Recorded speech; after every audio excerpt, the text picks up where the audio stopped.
当国漫还处于悄悄崛起阶段，隔壁的韩漫却已经开始拳打日本，脚踢欧美。今天我们就来盘点一下绝对值得一看的5部宝藏韩漫。第一部，史诗级领地设计师，土木设计工程学专业的男主金修航，穿越到小说中的中世纪落魄贵族少爷身上，利用现代化的建筑技术创造出新世界，成为一名史诗级领地设计师。剧情方面十分新颖，逻辑性强，设定完整，每个角色都塑造得十分立体。男主在异世界搞基建，搞笑的同时不乏超然的战斗场面。与众不同的是，其中的角色表情一个比一个丑，很难相信这些是一本漫画男主能露出的表情。极具趣味性的演绎收获了读者的一致好评，并且漫画目前已完结，属于完美结局，可以放心使用。第二部，三流反派的学院生存记。退伍军人男主艾德穿进最喜欢的游戏中，却没有成为自带外挂的游戏主人公，而是开局就被逐出家族，赶出宿舍的三流反派。他没有称霸世界的志向，只想低调苟活，顺利毕业，远离主角团，保住小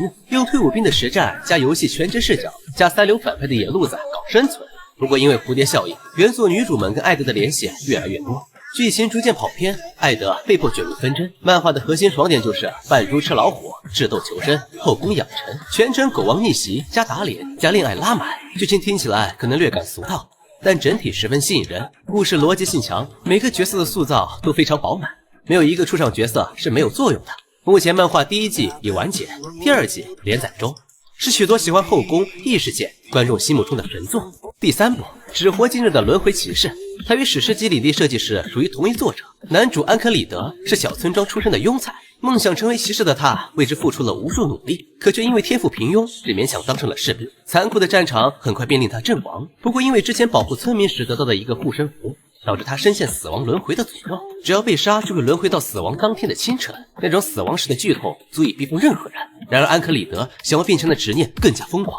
从刚开始轮回的痛不欲生，到祈祷对手能多坚持几次。在他眼中，死亡的诅咒是一种赐福，哪怕用成千上万次死亡换来一次胜利，他也在所不惜。那种坚定的意识甚至能穿透屏幕，让读者为之动容。并且安格里德也不是无脑埋头硬干，在无数次死亡轮回中，他不断学习，从剑术到各种技巧，再到锤炼身体。安可里德的成长被塑造得无比真实，他没有其他主角那样强大的天赋，唯有想要成为骑士的坚定意志。作为土木老哥的又一力作，只活今日的轮回骑士画风更加精致，战斗场面的线条刻画也更加凌厉。整体来看，绝对可以排在韩漫作品的第1梯队。第4部，无限魔法师，这本漫画的剧情设定、画风都非常不错。婴儿时期的男主施诺奈被遗弃在马厩中，被猎人家庭收养。在其他小孩玩泥巴的年纪，施诺奈就已经自学识字，沉迷魔法。拥有极强洞察力的他非常适合学习魔法，可这个世界魔法被贵族垄断，平民绝无修习的可能。一次进场，施诺奈偶然目睹贵族施法，他发现自己的精神感应是无限，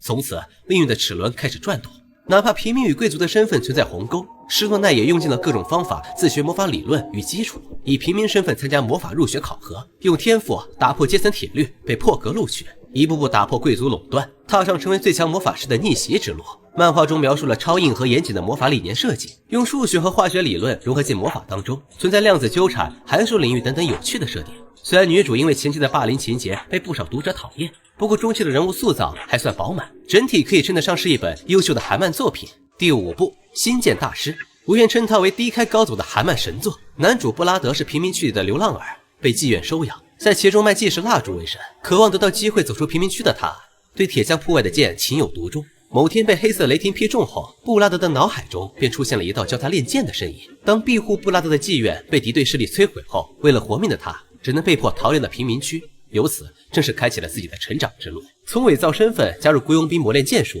到与贵族公子达成交易，以剑术为家族效力，换取资源与身份的认可。用有深度的剧情和文戏，将贵族阶层的傲慢、普通人向上的意志以及骑士精神刻画得淋漓尽致。感情线也算清晰，男女主从小青梅竹马，互相对彼此都有付出，没有乱开后宫的情况，是少有的纯爱型漫画。画风也是肉眼可见的精致，同时战斗场面有力量感十足。目前漫画第1季已完结，第2季连载中。开头几话可能略感无聊，但低开高走的剧情绝不会让任何一位读者失望。这5部风格迥异的韩漫，没有千篇一律的俗套模板，靠着扎实的剧情、立体的人物和独特的创作思路，撑起了韩漫崛起的底气。大家认为最好看的韩漫是哪本呢？可以分享在评论区。